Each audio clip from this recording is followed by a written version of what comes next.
Feminist author, did Meghan Markle fake love for Prince Harry to become more famous? Germaine Greer predicted Meghan Markle would want to one day bolt from the royal family.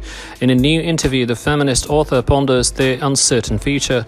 Among the many notables who have commented on the unprecedented marriage of American actress Meghan Markle to Britain's Prince Harry, famed feminist author Germaine Greer accurately predicted the situation that the couple find themselves in today, exiled from the royal family and facing an uncertain future, though one day that they may bring more wealth, fame and global influence. For that reason, Greer fears that Meghan may have been faking her love for Harry all along.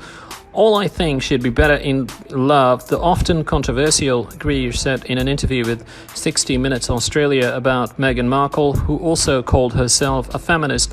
If she has been faking it all this time, oh boy, what misery, added the 81-year-old Greer, who has long been a critic of the monarchy. How many orgasms will it take? How many fake groans will get her through this? Greer's sardonic comments come a month after the Duke and Duchess of Sussex stunned the world by announcing that they wanted to step back from being senior members of the royal family. The couple explained that the decision was prompted by the ruthless media campaign against Meghan and a desire for a more peaceful, independent life in which they raised their son, Archie. The couple declared their plans to live outside the UK at least for part of the year and to become financially independent from British taxpayers by seeking commercial ventures that capitalize on their Sussex royal brand.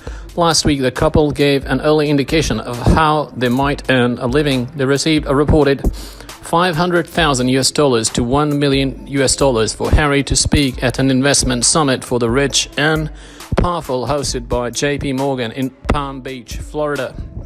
But that speaking gig was immediately met with accusations of hypocrisy in some quarters because the couple's self-proclaimed environmentalists traveled by private jet to Florida from their temporary home in British Columbia.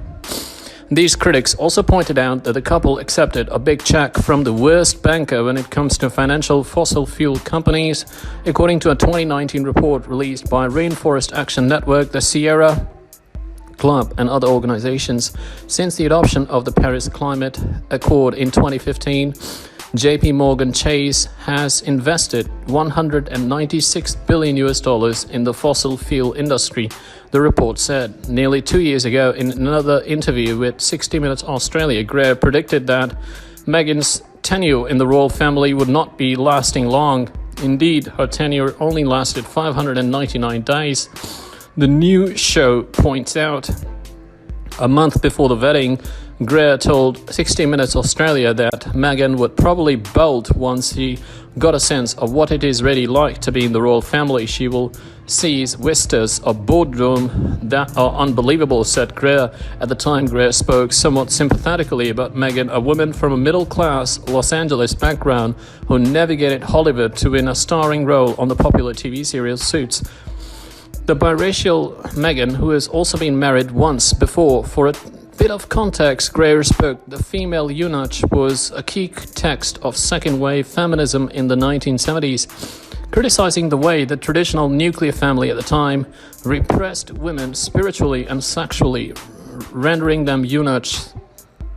Greer perhaps was thinking that Meghan didn't want to become that kind of eunuch when the author told the program that the pressure to escape from the firm is crushing. At the same time, Greer joked about why self-sufficient women like Meghan might give up a successful career to marry into the royal family. Greer quipped, "Why would a girl born in poverty marry a man with 53 million quid?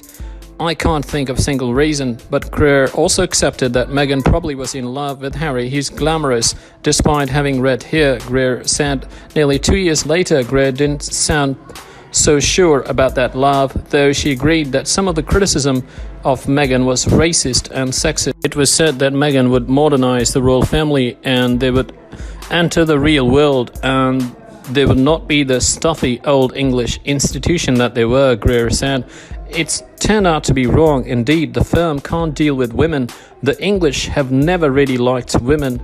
On 60 Minutes Australia, UK TV host Tricia Goodard said it was undeniable that much of the United Kingdom's media's criticism of Meghan was fueled by racism. It's xenophobia.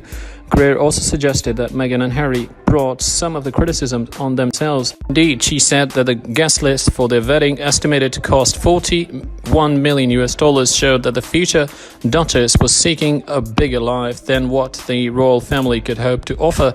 Greer said it was full of showbiz personalities, as if Meghan lived in a completely artificial world.